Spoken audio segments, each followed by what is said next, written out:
આખા બ્રહ્માંડમાં વ્યાપ્ત થઈ જાય, અસીમ થઈ જાય અને એની અંદર એ બધું જે કંઈક છે તે એની અંદર હોય. હવે જે વિશ્વ અને એવા વિશ્વો કેટલાય એની અંદર છે, એની એ છે એ વિશ્વની અંદરના પરમાણુઓમાં પણ એ છે, એના અણુ પરમાણુઓમાં પણ એવા વિશ્વની અંદર ગૂંથાઈ ગયા હોય, પછી એ એક જ સ્વરૂપ થઈ ગયું હોય આખા બ્રહ્માંડમાં એનું પોતાનું. એવી સ્થિતિમાં આવ્યા પછી એને વિશ્વ દેખાય નહીં.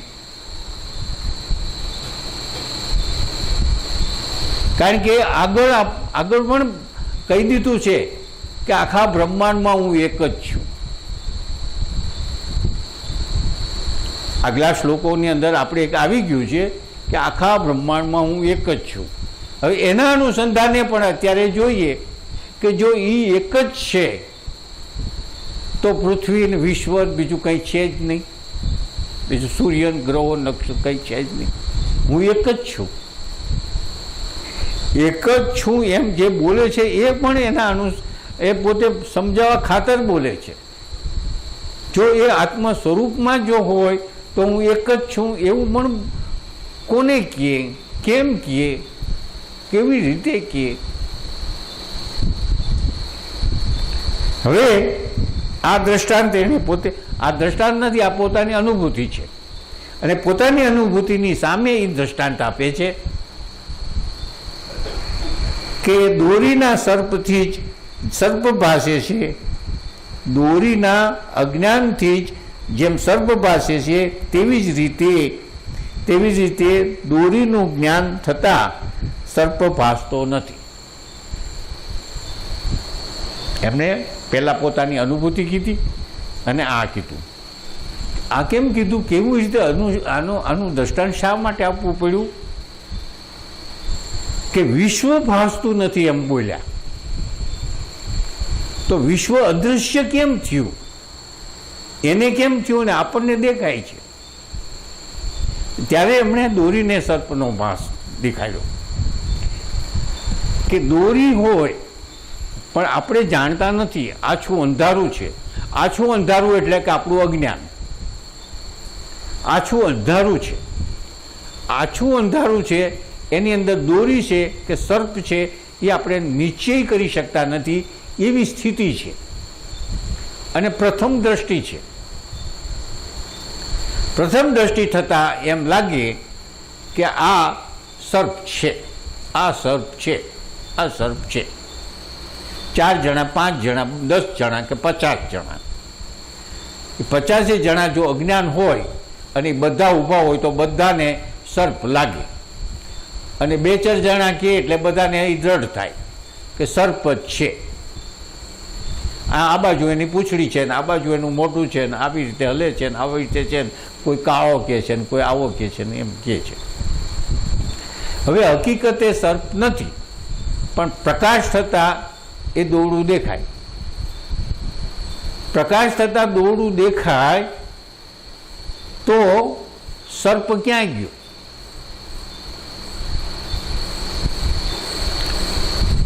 સર્પ હતો જ નહીં, માત્ર સર્પની ભ્રમ હતો, ભ્રાંતિ હતી. જેમ સર્પ દેખાતો બંધ થઈ ગયો અને દોરી સત્યરૂપ દેખાઈ ગયું એવી એ દ્રષ્ટાંતની સાથે પોતાનો અનુભવ આમ વર્ણવે છે કે આવી જ રીતે મને વિશ્વ પહેલા અજ્ઞાન દશામાં ભાસતું હતું અને આજે મારી આ દશામાં ભાસતું નથી. અમે પેલો આ દાખલો દીધો, આ તે દિવસે દાખલો દીધો હતો કે આમાં જો રામને જુઓ તો ગણપતિ દેખાશે જ નહીં, રામને જુઓ તો ગણપતિ દેખાશે જ નહીં અને ગણપતિને જુઓ તો રામ નહીં જોવાય. ગણપતિને જુઓ એવી રીતે આ આખી સૃષ્ટિ છે. આખી સૃષ્ટિની અંદર તમામે તમામ કોઈ અણુ એવો નથી કે જે આત્મતત્વ નથી, એવું છે જ નહીં.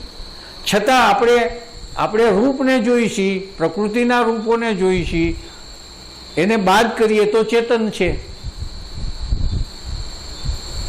તો આપણે જે દ્રષ્ટિમાં જે જોઈશી એ સત્ય નથી. જે સત્ય છે એ આપણે અજ્ઞાનના કારણે એ સત્યને જોતા નથી. અજ્ઞાનને કારણે આપણે આ રૂપો જોઈશી અને જ્ઞાન થતાં આ બધો બાદ થઈ જાય અને આખા બ્રહ્માંડમાં હું થઈ જાઉં. જ્ઞાન થતાં હું આખે બ્રહ્માંડમાં વ્યાપ્ત થઈ જાઉં અને હું આખા બ્રહ્માંડમાં વ્યાપ્ત થાઉં તો પછી મને કંઈ દેખાય નહીં. મને કંઈ દેખાય નહીં, હું હોવ જ નહીં.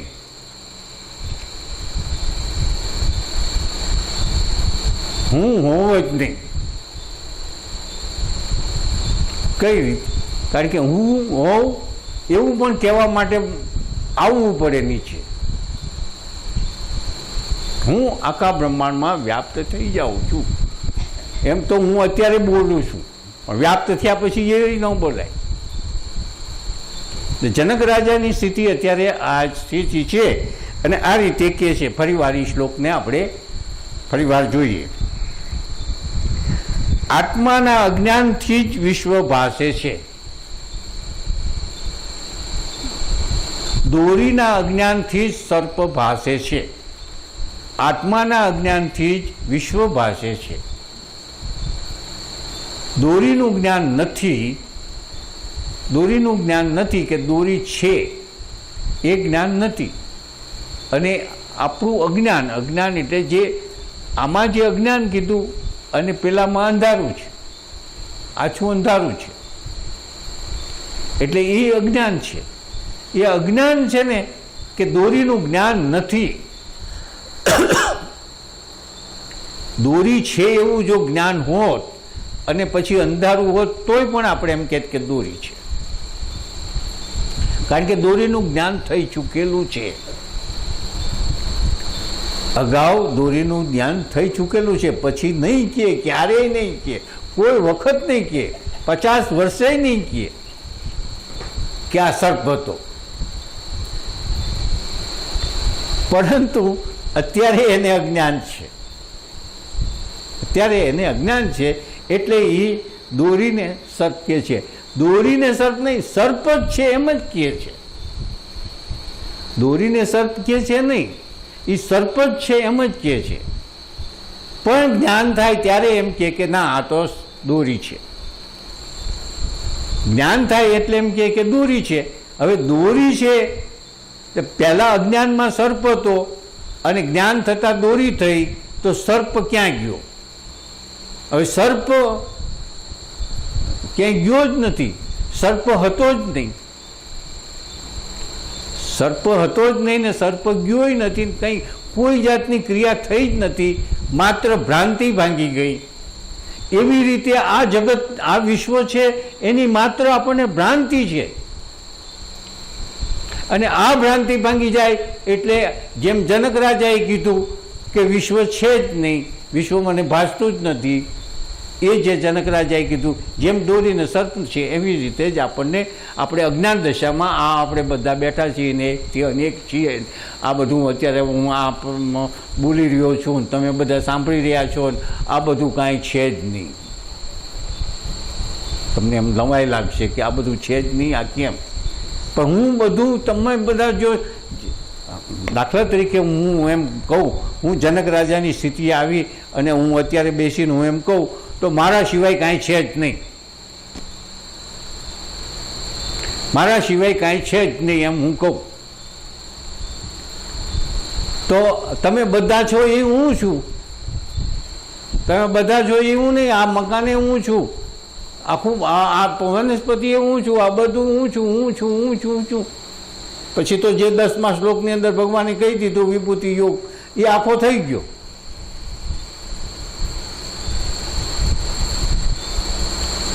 ગીતાની અંદર 10મા અધ્યાયની અંદર ભગવાને વિભૂતિ યોગ કીધું, આમાં હું છું, આમાં હું છું, આમાં હું છું. પછી છેલ્લે એમ કહી દીધું કે આ બધું કહેતા પાર નહીં આવે, બધામાં હું છું. હકીકત એમ જ છે. સમજાવવા ખાતર આમાં છું, આમાં છું, આમાં છું કીધું, પછી તો એમ કહી દીધું છેલ્લે. એવી જ રીતે અહીં એમ પણ થયું છે. જનક રાજાની સ્થિતિ જે ભગવાને 10મામાં કીધું એ સ્થિતિ અત્યારે એની છે.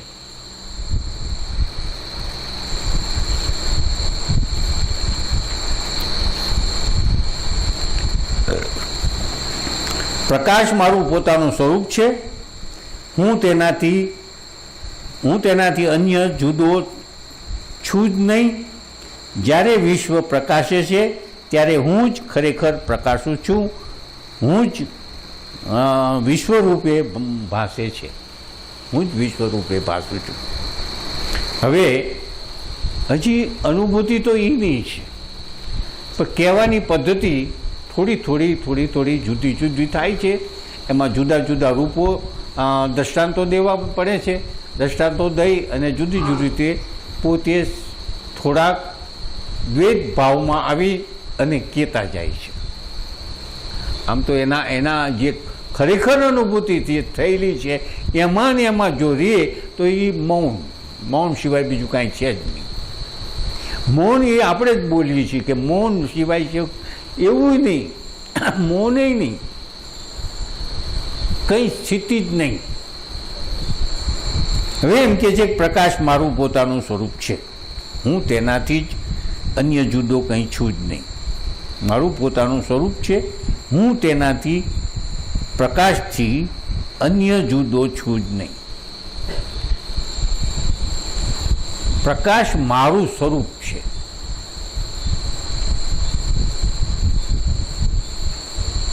પ્રકાશ મારું સ્વરૂપ છે. મારું સ્વરૂપ પ્રકાશ એટલે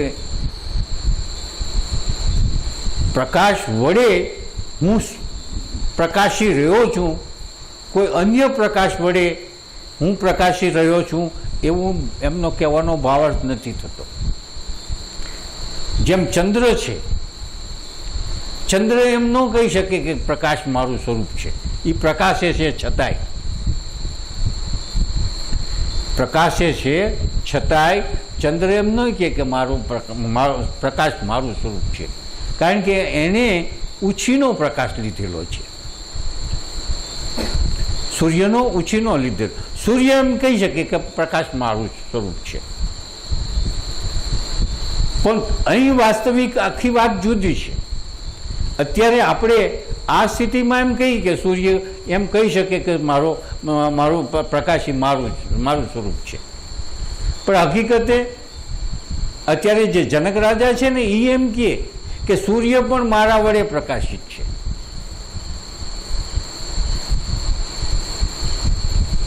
પ્રકાશ મારું સ્વરૂપ છે.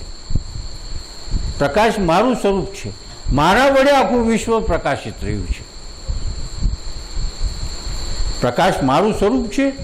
હું આખા બ્રહ્માંડમાં પ્રકાશિત છું અને આખા બ્રહ્માંડમાં પ્રકાશિત હોવાને કારણે જે કંઈક પ્રકાશિત રહ્યું છે એ બધું મારા વડે પ્રકાશિત રહ્યું છે. હવે પ્રકાશની વ્યાખ્યા આની અંદર આત્મતત્વના પ્રકાશની વ્યાખ્યા જુદી છે. જેમ આપણે આ લાઇટ પ્રકાશિત રહ્યું છે, ટ્યુબ પ્રકાશિત રહ્યો છે, દીવો પ્રકાશિત રહ્યો છે, બેટરી પ્રકાશિત રહી છે, એ જે આ પ્રકાશ છે એ પ્રકાશ નહીં. આત્મતત્વનું જે પ્રકાશ અત્યારે પ્રકાશની વાત જે ચાલે છે, ઘોર અંધારું હોય, હજારો વર્ષની ગુફા હોય, અંધારું જ હોય, એમાંય પણ એ તો છે જ. તો એ એમ કે આ ગુફાને પ્રકાશિત રહ્યો છું હું. એટલે પ્રકાશ હોય ન્યાય એ છે એમ નહીં, અંધકારમાં પણ એની હાજરી છે, છતાં એને એમ કે હું આમાં પ્રકાશિત રહ્યો છું. એટલે જે પ્રકાશ આવો જે છે પ્રકાશ એ નહીં, પણ આત્મતત્વનો પ્રકાશ, જેને કોઈ પણ ઇન્દ્રિયોથી જોઈ શકાય નહીં, અને જે સચ્ચિત આનંદ સ્વરૂપ છે એવું જે એની સ્થિતિ છે, એવું એનું સ્વરૂપ છે, એ પ્રકાશ જે સૂર્ય પ્રકાશી રહ્યો છે કે આ બીજા લાઇટો પ્રકાશી રહ્યું છે એ પ્રકાશ નહીં, પણ મારા વડે. એટલે જે કંઈક બ્રહ્માંડની અંદર, વિશ્વની અંદર જે સ્વરૂપો છે, રૂપો છે, અને આ રૂપો સર્જન વિસર્જન સ્થિતિ જે થઈ રહી છે એ બધી સ્થિતિઓ મારા વડે થઈ રહી છે, એના જે રૂપો મારા વડે છે, વિસર્જન થાય છે મારા વડે થાય છે, પ્રલય મારા વડે થાય છે, બધું જે થઈ રહ્યું છે એ બધું મારા વડે થઈ રહ્યું છે. એટલે મારા વડે જે શબ્દ આપણે વાપરીએ એની જગ્યાએ એમણે એમ કહ્યું મારા પ્રકાશ વડે. મારા વડે એમ જે શબ્દ વાપરીએ એની જગ્યાએ એમણે એમ કીધું કે મારા પ્રકાશ વડે. હું જો ન હોઉં તો કંઈ જ હોય નહીં. પ્રકાશ મારું પોતાનું સ્વરૂપ છે, હું જ તેના વડે અન્યથી જુદો કંઈ છું જ નહીં. વાતી છે. પ્રકાશ મારું સ્વરૂપ છે, પ્રકાશથી હું જુદો છું જ નહીં, કારણ કે હું પોતે જ છું. આખા વિશ્વનો કરતા મારા વડે છે.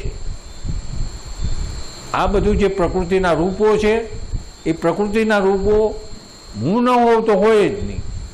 એટલે હું જે મારા વડે જે પ્રકૃતિના રૂપો છે એ મારા પ્રકાશ વડે પ્રકૃતિના રૂપો છે.